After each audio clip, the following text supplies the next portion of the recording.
conflit. Nous sommes présents aujourd'hui à ces assises pour tenter de comprendre ce que veulent les survivants des violences sexuelles et d'autres crimes graves commis en RDC. Car rien ne peut être fait pour eux sans eux. Nous devons donc travailler ensemble pour sécher leurs larmes et les aider à retrouver une dignité qui leur a été sauvagement arrachée. Ces viols massifs ont provoqué des conséquences très lourdes, tant sur les victimes que sur la société elle-même. Ces crimes ont laissé des traces physiques, psychologiques, sociales et sociétales sur les victimes qui ont fièrement décidé de s'appeler survivantes et survivants. L'initiative vise à obtenir un engagement fort des autorités publiques autour de cette question cruciale pour la dignité de la femme congolaise qui a payé et continue de payer un lourd tribut dans les conflits armés qui ravagent la République démocratique du Congo depuis des décennies. Le chef de l'État, Félix Antoine Tshisekedi Tshilombo, salue la tenue de cette table ronde inclusive et rassure de la détermination du gouvernement et des autres institutions concernées à faire de la mise en œuvre des fonds en faveur des victimes des violences sexuelles une priorité. La République démocratique du Congo subit depuis plus de 2 décennies les affres des conflits armés qui drainent avec eux leur lot de désolation et de méfaits. La question de la responsabilité des crimes de violence sexuelle commis en République démocratique du Congo reste au centre des préoccupations majeures au niveau tant national qu'international. Ces réflexions ont permis au ministère des Droits humains, que je félicite en passant, d'initier 2 projets de décret portant création, respectivement, du Fonds national de réparation et de la Commission nationale de justice transitionnelle en République démocratique du Congo, qui seront discutés lors de cette table ronde inclusive en vue de renforcer le contenu et par-dessus tout le dispositif de réparation à concevoir. J'invite chaque acteur impliqué à jouer pleinement et efficacement son rôle en formulant des stratégies innovantes en vue de la constitution d'un agenda commun assorti de solutions politiques acceptées qui aura pour but, notamment, de démontrer qu'il est encore possible de mettre en œuvre des mécanismes de réparation qui tiennent aussi compte de nos réalités socio-culturelles. Plusieurs interventions à retenir pour cette journée d'ouverture. Les survivantes des violences sexuelles représentées par Madame Tatiana Moukanire qui a martelé sur la réparation car pour les victimes dont elle a porté la voix devant le couple présidentiel, elle est l'un des plus forts remèdes pour adoucir la douleur et l'humiliation qui les caractérisent depuis des années. Une autre allocution, c'est celle du prix Nobel de la paix intervenant par visioconférence.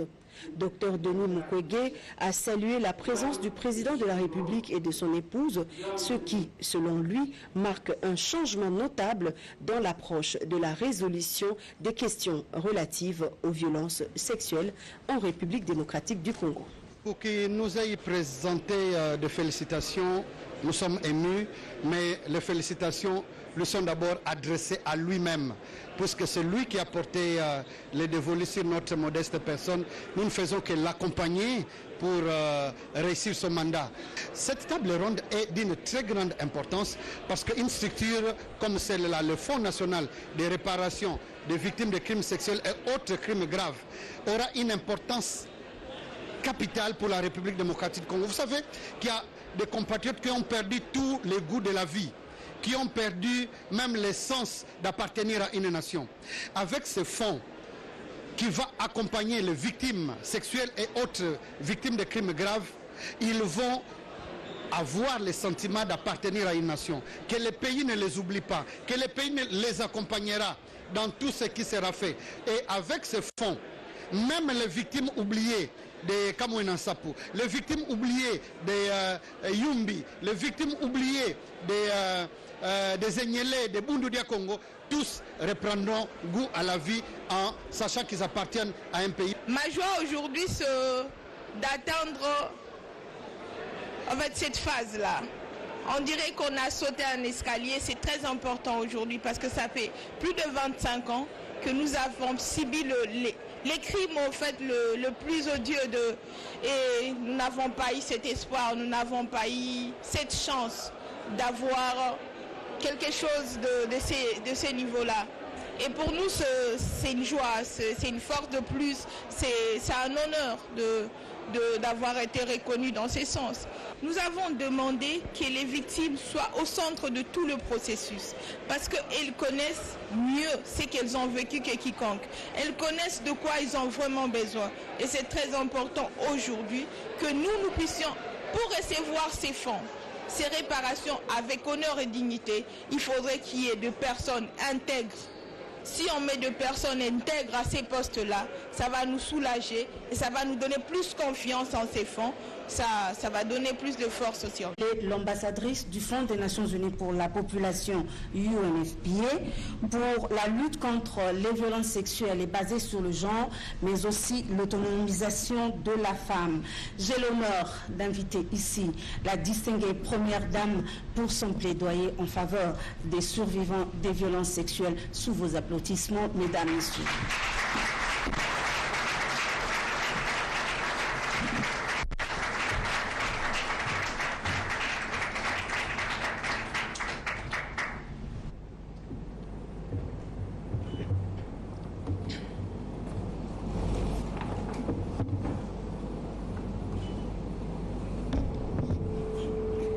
Excellences, Monsieur le Président de la République, chères survivantes et survivants, distingués invités, en vos qualités et titres respectifs,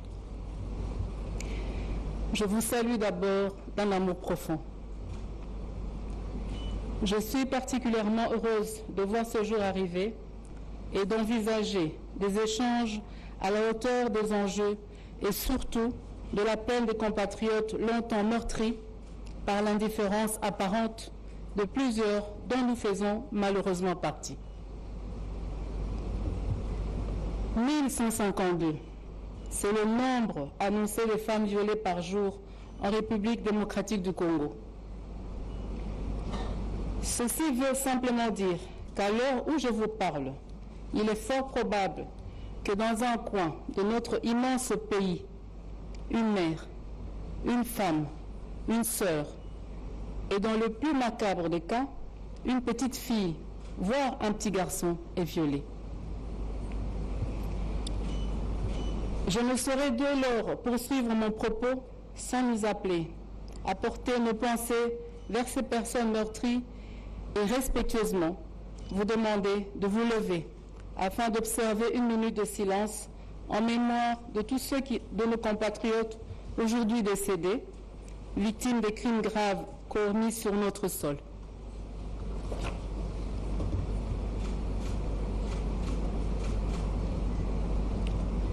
Je vous remercie.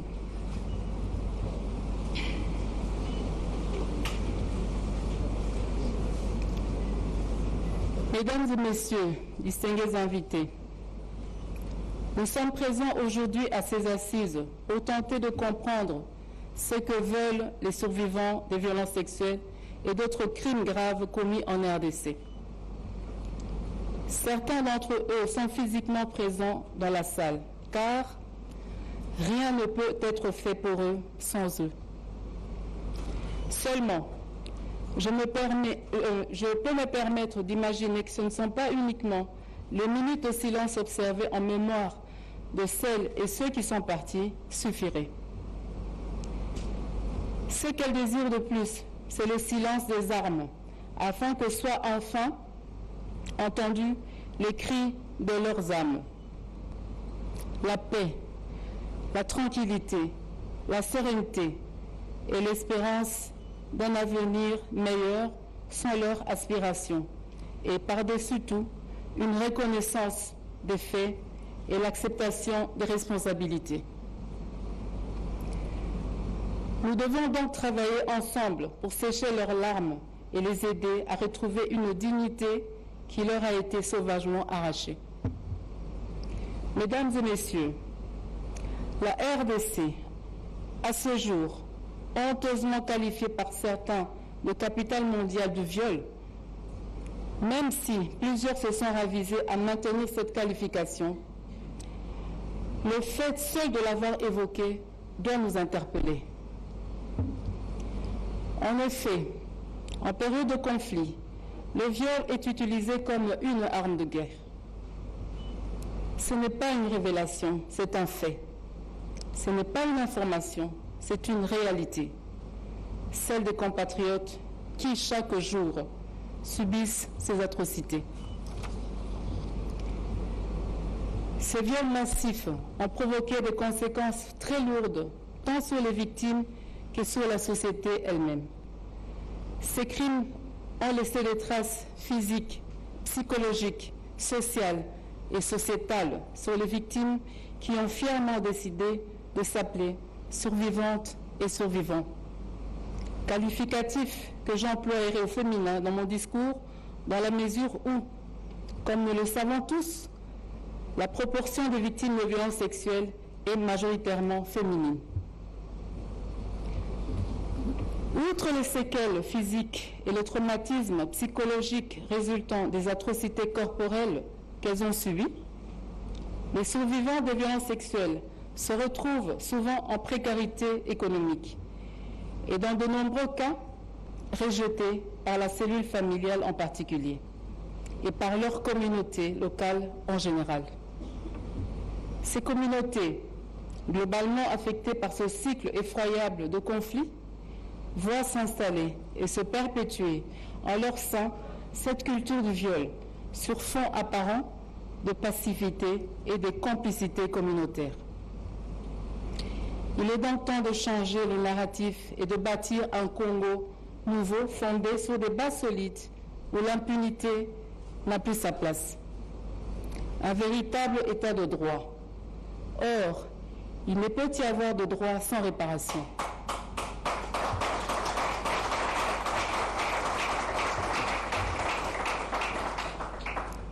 Nous ne pouvons espérer un Congo nouveau sans réparer les torts causés à celles qui, par leur sagesse, bâtissent la nation et qui, par leur force, engendrent et éduquent nos héros. Au-delà des conflits armés, la violence sexuelle fait également son nid dans le traitement marginal réservé aux femmes dans notre société. Il est malheureux de constater que les droits des femmes peinent à être reconnus et que, jusqu'à ce jour, elles aient du mal à faire entendre leur voix. C'est la raison pour laquelle, en ma qualité de championne globale pour la prévention des violences sexuelles en période de conflit, je réitère de tout cœur mon engagement solennel de porter leur voix afin d'aider à faire évoluer les mentalités. Je compte sur le soutien et l'engagement de chacun d'entre vous pour y arriver. Mesdames et messieurs, distingués invités, en vos qualités et titres respectifs,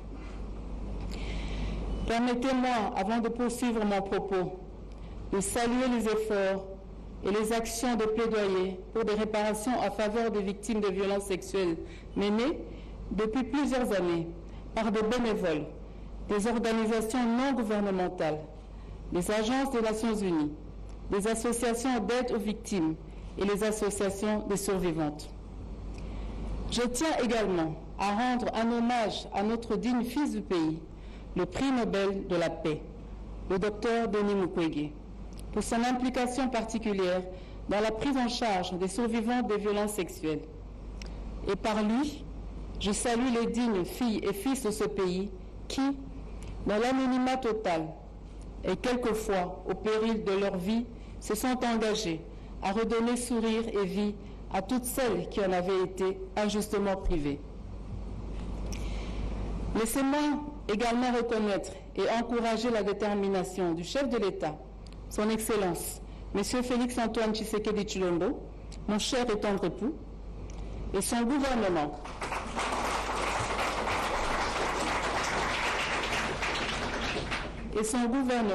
En faveur de la lutte contre l'impunité pour les crimes de violence sexuelle matérialisés récemment par le lancement officiel de la campagne Tolérance Zéro, L'état de siège, ainsi décrété dans les provinces touchées par la violence, vient également corroborer cet engagement. Je salue cette mobilisation de plus en plus prononcée autour de ce sujet, s'agissant des institutions du pays, notamment l'Assemblée nationale et le Sénat. Je remercie tout autant la communauté internationale dont le soutien nous permet d'atténuer les dégâts et d'améliorer notre dispositif de riposte. Ces efforts conjugués de l'État, de la société civile et des partenaires nationaux et internationaux nous laissent espérer à un avenir radieux. Mesdames et messieurs, le 3 décembre 2019, j'ai eu l'honneur d'être nommée par les Nations Unies championne globale de la prévention de la violence sexuelle liée au conflit. Plus qu'un titre, c'est une mission qui m'a été confiée, celle de porter la voix des femmes muselées par la cruauté des hommes et de soutenir ces jeunes filles qui, non sans perdre espoir, souffrent en silence. Ce jour-là, je m'étais résolument engagée à faire de la lutte contre les violences sexuelles une réalité permanente. Personnellement, j'avais fait le choix d'apporter ma contribution pour remédier à ce fléau.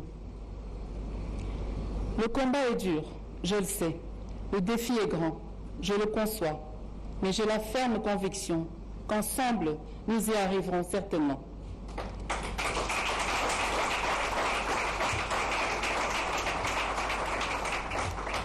C'est pourquoi j'ai besoin de vous.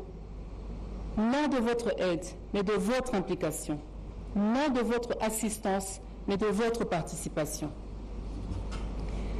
Excellences, Monsieur le Président de la République, Mesdames et Messieurs, les membres du gouvernement, Mesdames et Messieurs, les membres du pouvoir judiciaire, honorables députés nationaux et sénateurs, distingués invités. La violence sexuelle constitue un crime horrible et à ce titre, elle doit être impérativement éradiquée. L'article 15 de la Constitution dispose que les pouvoirs publics veillent à l'élimination des violences sexuelles, sans préjudice de traités et accords internationaux. Toute violence sexuelle faite sur toute personne dans l'intention de déstabiliser, de disloquer une famille et de faire disparaître tout un peuple est érigée en crime contre l'humanité, puni par la loi. Chers membres du gouvernement et du pouvoir judiciaire, cette lutte ne saurait être menée sans vous. Ce combat ne saurait être gagné sans votre intervention. Permettez-moi, chers décideurs, de vous rappeler l'engagement que la République démocratique du Congo a signé avec l'Organisation des Nations Unies en 2019. En effet, dans l'addendum au communiqué conjoint sur les violences sexuelles liées au conflit, signé le 3 décembre 2019, le gouvernement congolais s'est engagé, entre autres, 1. À lutter contre l'impunité en traduisant les auteurs de violences sexuelles liées au conflit en justice, en assurant l'accès à la justice aux victimes. 2. Veiller à ce que les victimes et les membres de leur famille, même dans les zones rurales et isolées, aient un accès effectif à la justice et à des voies de recours et à une juste réparation. 3. Assurer le paiement rapide des réparations établies par les décisions judiciaires, en particulier dans le cas où un agent de l'État ou l'État est jugé responsable, en garantissant la disponibilité des fonds dans le budget de l'État. 4. À moyen terme et sans préjudice du paiement immédiat des réparations établies dans les décisions judiciaires. Accélérer le processus d'adoption d'une loi portant création d'un fonds de réparation au profit des victimes de violences sexuelles liées au conflit et assurer son alimentation et son fonctionnement. 5. Accélérer l'adoption de la loi sur l'aide juridique afin d'assurer que les victimes de crimes de violences sexuelles liées au conflit puissent bénéficier d'une aide juridique qui soit abordable et accessible sur l'ensemble du territoire. Aujourd'hui, il est plus que temps d'assurer la mise en œuvre de ces engagements. Il est plus qu'urgent d'assurer les réparations justes et adéquate aux survivantes. Ce n'est pas un appel à l'aide que je lance, mais un cri d'alerte.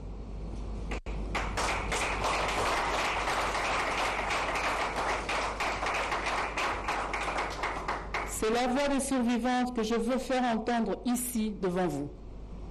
Elles ne demandent rien d'autre que justice soit faite et que les préjudices subis par elles soient réparés. Cependant, il sied de préciser que de nos jours, pour obtenir réparation, il faut nécessairement passer par la voie judiciaire. Or, les victimes de violences sexuelles liées au conflit rencontrent très souvent des difficultés à accéder à la justice. D'un côté, le parcours judiciaire pouvant aboutir à l'ouverture d'un procès est lourd et onéreux. De l'autre côté, les victimes de violences sexuelles qui bénéficient, dans les très rares cas, de décisions de justice condamnant les auteurs à leur allouer des dommages et intérêts ne parviennent pas à les faire exécuter. Par conséquent, très peu de victimes accèdent à des réparations. Notons aussi que ces réparations judiciaires sont, en réalité, incomplètes, car elles ne prennent qu'une seule forme, celle d'une indemnisation financière. Pourtant, les victimes de violences sexuelles liées au conflit ont besoin de mesures de réparation holistiques.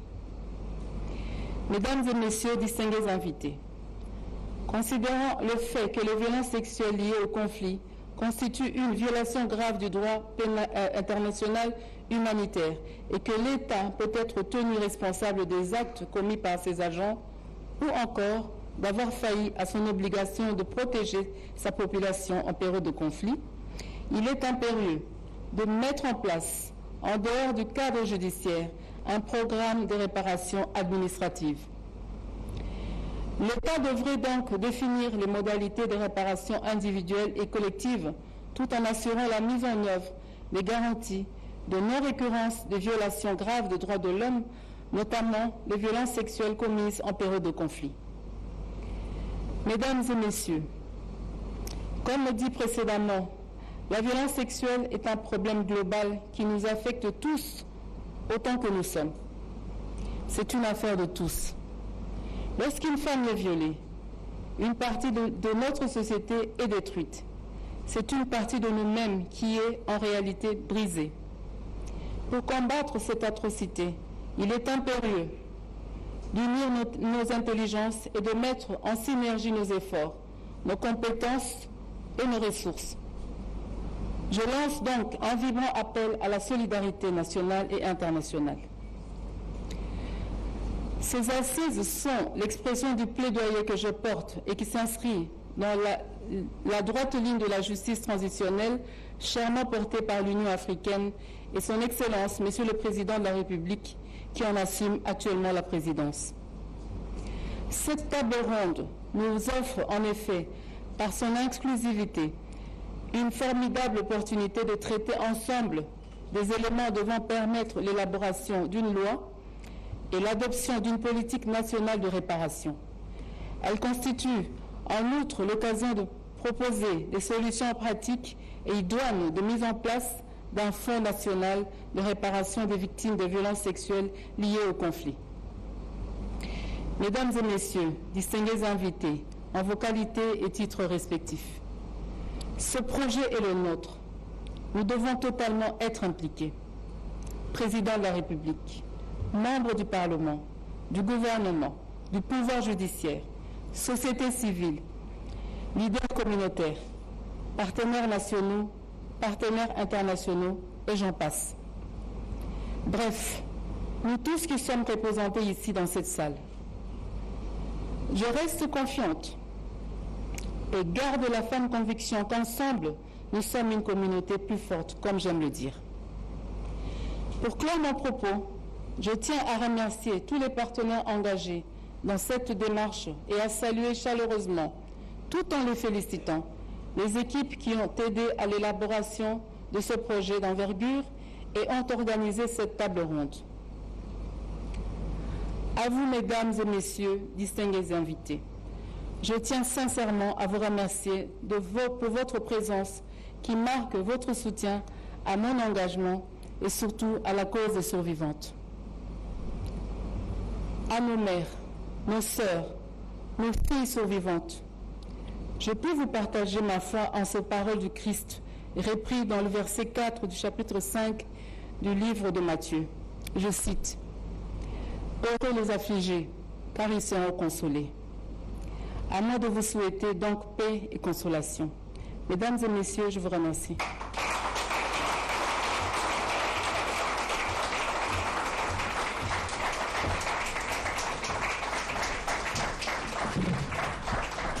Encore une fois, merci à la distinguée Première Dame pour ce plaidoyer fort en faveur des survivants, des victimes des violences sexuelles en République démocratique du Congo. Excellence, Monsieur le Président de la République, chef de l'État, avec l'expression de nos hommages renouvelés, qu'il plaise à votre autorité de bien vouloir prendre la parole pour votre discours de circonstance.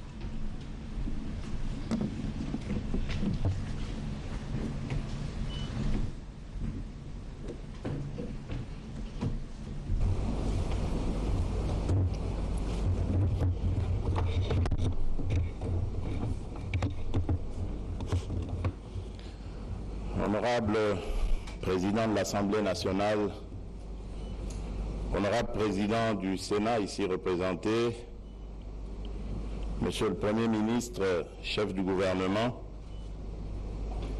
distinguée Première Dame, chère Denise, Messieurs les vice-premiers ministres, Monsieur le ministre des Droits humains, Mesdames et Messieurs les membres du gouvernement, honorables députés et sénateurs, Monsieur le prix Nobel de la paix, Madame la représentante spéciale du secrétaire général des Nations Unies chargée de la question des violences sexuelles commises en période de conflit, Madame la coordinatrice du Mouvement national des survivants, Mesdames et Messieurs les ambassadeurs et chefs de mission diplomatiques, Mesdames et Messieurs les représentants des agences du système des Nations Unies, Mesdames et Messieurs les représentants des organisations de la société civile, Mesdames et Messieurs, distingués invités, je suis infiniment honoré de pouvoir participer à cette table ronde inclusive portant sur la mise en place d'un fonds national de réparation en faveur des victimes, des survivants des violences sexuelles perpétrées au cours des cycles de conflits qui ont émaillé l'histoire contemporaine de la République démocratique du Congo. En effet, la République démocratique du Congo subit depuis plus de 2 décennies les affres des conflits armés qui drainent avec eux leur lot de désolation et de méfaits. Ceux-ci ont favorisé, entre autres, la perpétration à grande échelle de crimes de violence sexuelle ainsi que d'autres formes d'atteinte aux droits de l'homme, frappant ainsi des milliers de femmes et de filles et quelquefois des hommes. Me remémorant l'horreur indicible transparaissant sur les visages de ces victimes ayant vu leur chair et celle de leurs semblables utilisées comme armes de guerre pour des conflits dont ils ignoraient les causes, ma présence en ces lieux s'entend non seulement comme un devoir institutionnel, mais surtout un devoir sacré, citoyen et mémoriel, auquel rien ne pourrait m'y soustraire.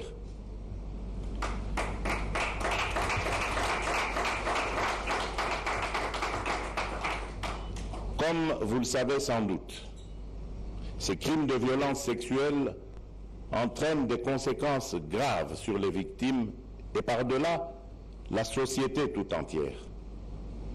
En effet, outre les séquelles physiques et les traumatismes psychologiques qu'elles subissent, Les victimes de violences sexuelles se retrouvent souvent dépourvues de tout moyen économique de subsistance et dans de nombreux cas rejetées par leur famille. Point n'est besoin non plus de vous rappeler que plusieurs millions de Congolais ont d'une certaine manière été meurtris dans leur âme et dans leur chair, souvent jusqu'à en perdre la vie, du fait d'un environnement d'une richesse sans pareil. En effet, l'abondance de nos richesses naturelles ne cesse d'attirer les prédateurs de toutes sortes et alimente la guerre asymétrique qui sévit dans nos territoires aux ramifications régionales et internationales. De ce fait, la question de la responsabilité des crimes de violence sexuelle commis en République démocratique du Congo reste au centre des préoccupations majeures au niveau tant national qu'international. Prenant la mesure de la situation, et mû par la volonté de mener une guerre sans merci contre l'impunité des auteurs des violences sexuelles en période de conflit, le gouvernement de la République démocratique du Congo et les Nations Unies ont signé un communiqué conjoint le 30 mars 2013, lequel a été révisé le 3 décembre 2019. À travers ce document important, mon pays a réaffirmé son engagement international à veiller à ce que les victimes ainsi que leurs membres de famille aient un accès effectif à la justice, à des voies de recours et à une juste réparation en accélérant le processus d'adoption de la loi portant création d'un fonds de réparation au profit des victimes des violences sexuelles liées au conflit et en assurant, le cas échéant, son opérationnalisation et son approvisionnement. Mesdames et messieurs, distingués invités, des années durant, le gouvernement de la République, tout comme la société civile, se sont évertués à réfléchir sur les meilleurs mécanismes, procédures, politiques et différents types de réparation collective et ou individuelle, voire des programmes ad hoc à mettre en œuvre pour que chaque victime y accède de la manière la plus juste qui soit. Ces réflexions ont permis au ministère des Droits humains, que je félicite en passant, d'initier 2 projets de décret portant création, respectivement, du Fonds national de réparation et de la Commission nationale de justice transitionnelle en République démocratique du Congo, qui seront discutés lors de cette table ronde inclusive en vue de renforcer le contenu et par-dessus tout, le dispositif de réparation à concevoir. Il va de soi que la réparation constitue un pilier essentiel de la justice transitionnelle en ce qu'elle constitue, pour les victimes, l'un des schémas privilégiés de compensation et de satisfaction qui, à terme, leur permettra de recommencer une nouvelle vie. Aussi, le Fonds national de réparation aura l'avantage de fournir directement des services gratuits aux victimes, notamment l'accès à la justice, aux soins de santé, la prise en charge psychologique, ainsi que la réinsertion socio-économique. Mesdames et messieurs, distingués invités, c'est donc fort de cette compréhension universellement partagée que je lance ce jour la table ronde inclusive sur la mise en place d'un fonds national de réparation en faveur des survivants de violences sexuelles liées au conflit et autres crimes graves en République démocratique du Congo. Il s'y est de souligner et de rappeler que la table ronde inclusive poursuit comme objectif principal de réunir autour d'une même table toutes les parties prenantes concernées par la question en vue d'échanger sur la mise en œuvre du Fonds national de réparation et de la loi portant politique nationale de réparation. C'est pourquoi j'invite chaque acteur impliqué à jouer pleinement et efficacement son rôle en formulant des stratégies innovantes en vue de la constitution d'un agenda commun assorti de solutions politiques acceptées qui aura pour but, notamment, de démontrer qu'il est encore possible de mettre en œuvre des mécanismes de réparation qui tiennent aussi compte de nos réalités socio-culturelles. En outre, je m'engage à inscrire cette question comme l'une des priorités de mon gouvernement et à veiller à sa mise en œuvre pour prévenir et réparer les crimes se rapportant aux violences sexuelles liées au conflit.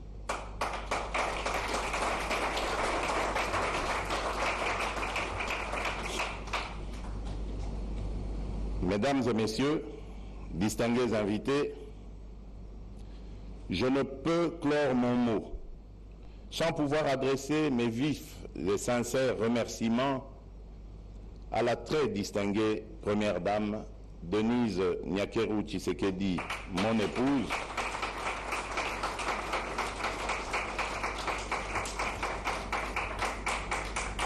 en sa qualité de championne globale des Nations Unies pour la prévention des violences sexuelles, ainsi que pour ses nombreux plaidoyers menés en faveur de cette cause, mais aussi et surtout pour l'initiative louable d'organiser cette table ronde qui se veut inclusive.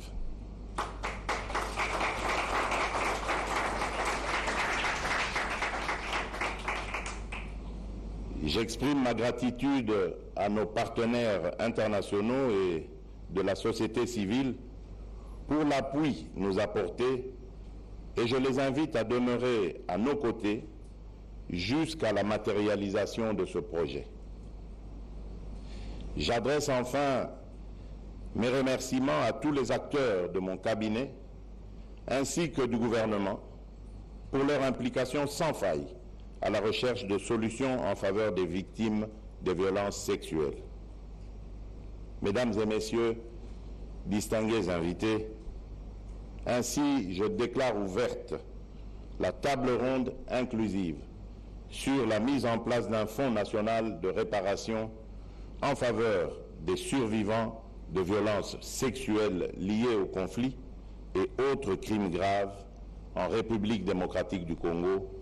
Je vous remercie.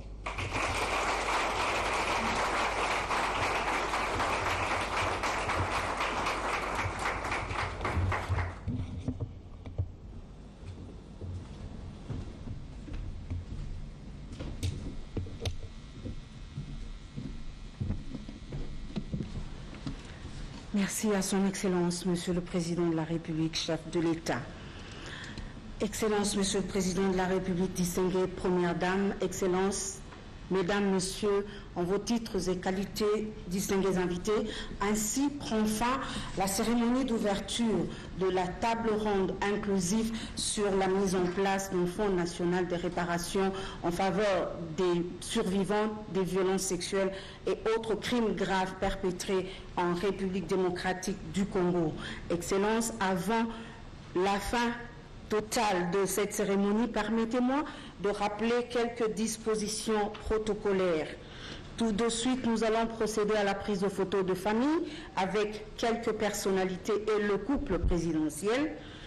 Et après le départ du couple présidentiel et des officiels, nous allons demander à tous les participants à cette table ronde de rester dans la salle pour la connaissance des ateliers et thématiques qui vont cette cérémonie d'ouverture qui s'est terminée avec l'allocution du président de la République qui a déclaré ouverte il y aura 3 ateliers pour cette première journée de la table ronde. Le premier portera sur la loi sur les réparations L'atelier aura lieu dans la salle Panorama 2. Le deuxième atelier portera sur l'organisation et le fonctionnement du fonds des réparations. L'atelier aura lieu dans la salle Panorama 3. Et le dernier atelier portera sur le financement du fonds des réparations. Et cet atelier aura lieu dans la salle Nairobi. À présent, nous allons inviter son Excellence, Monsieur le Premier ministre, pour la prise de photo de famille sensationnelle, ici devant. Disons qu'il a réellement touché la Monsieur, son Excellence, Monsieur le ministre des Droits Humains, dans ce passé triste de notre République. Madame la représentante spéciale du secrétaire général des Nations Unies en charge des questions des violences liées au conflit, évoquant différentes femmes qui ont connu des fortunes diverses. Certains n'ont pas pu résister à la critique. Les survivantes des violences sexuelles qui sont dans la salle. Mais certaines autres qui ont su résister et s'accrocher à la vie, mais qui ont besoin d'une assistance. Ces lésions physiques connues, ces traumatismes psychologiques, mais aussi ces régies sociales dont ils ont le lauréat de la été victimes Excellencia méritent bien les soutiens de tous pour qu'elles réussissent à surmonter ces obstacles innombrables. Revenir à la vie normale après avoir connu ces différentes violences. Le président de la Cour constitutionnelle, République, la nation tout entière se mobilise pour soutenir ces femmes. En tout cas, après l'intervention du docteur Denis Mukwege, deuxième vice-président du Sénat, appelé réparateur des femmes.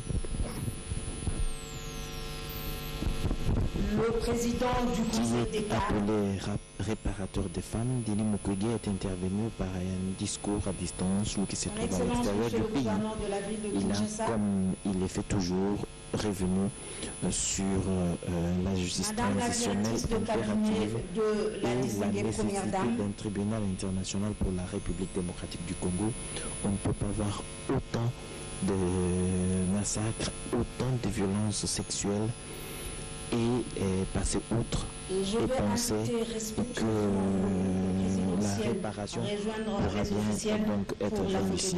Ce n'est pas envisageable dans le contexte de la République démocratique du Congo. Le plaidoyer doit être mené. Il a invité le président de la République à saisir le Conseil de sécurité des Nations Unies pour solliciter la mise en place de ce tribunal pénal international pour que les auteurs de ces crimes odieux, nationaux et étrangers, ne subissent la rigueur de la loi et que plus rien ne soit comme avant.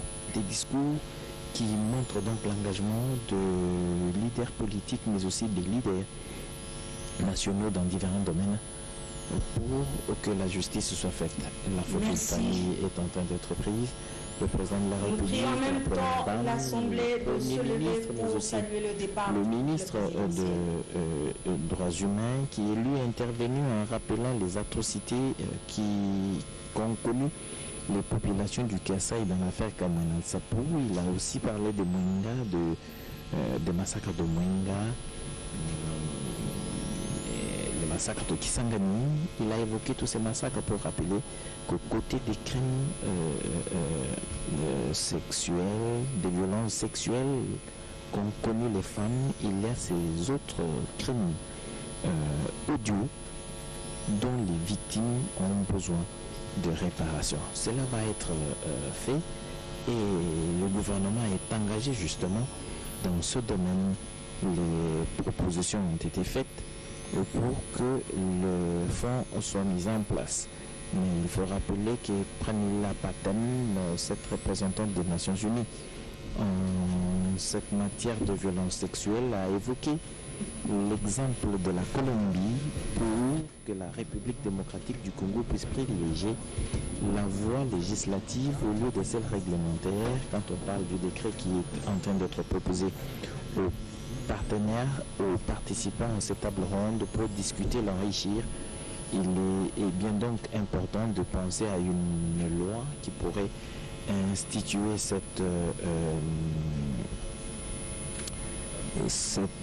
ce fonds, j'allais dire, et puis Les mécanismes de son financement ont été évoqués en liminaire par le ministre des Droits humains. Il y a plusieurs secteurs qui peuvent contribuer, bien entendu, à cette mobilisation de ressources en faveur de ce fonds et pourquoi pas venir en aide efficacement à toutes les populations meurtries ou impactées par ces violences sexuelles. Nous allons échanger avec quelques personnes directement impliquées dans l'organisation de cette table ronde, notamment Madame Mireille Koni qui va venir ici pour répondre à quelques questions, elle qui est de l'UNFPA. Madame Mireille, vous êtes dans l'organisation de cette table ronde pour le Fonds des Nations Unies pour la population. Quels sont les objectifs principaux qui sont attendus? Oui, l'organisation de cette table ronde est une bonne nouvelle, pas seulement pour les Fonds des Nations Unies pour la population, mais également pour l'ensemble des acteurs qui interviennent dans la lutte contre les violences sexuelles en RDC. L'objectif principal, c'est finalement répondre à une des préoccupations majeures des survivantes de violences sexuelles à travers le pays qui demandent que justice soit rendue, qu'elles bénéficient de la réparation suite aux préjudices qu'elles ont subis à travers les conflits armés, les conflits communautaires dans notre pays. Et cette table ronde est donc une occasion à l'assistance de bien vouloir rester dans la salle, tous les intervenants de la participation aux ateliers, d'apporter leurs réflexions, leurs contributions sur comment nous allons mettre en place le gouvernement, comment nous allons appuyer le gouvernement à mettre en place ce fonds de réparation et quels sont les dispositifs à prendre en compte pour effectivement aider finalement les victimes à pouvoir restaurer leur dignité et leurs droits. Est-ce que cet appui que nous espérons certainement technique, est-ce que dans ce fonds on peut penser à un appui financier de l'UNFPA comme beaucoup d'autres partenaires ou bien une intervention dans la mobilisation de ressources aux côtés d'autres partenaires? Je pense que le ministre des Droits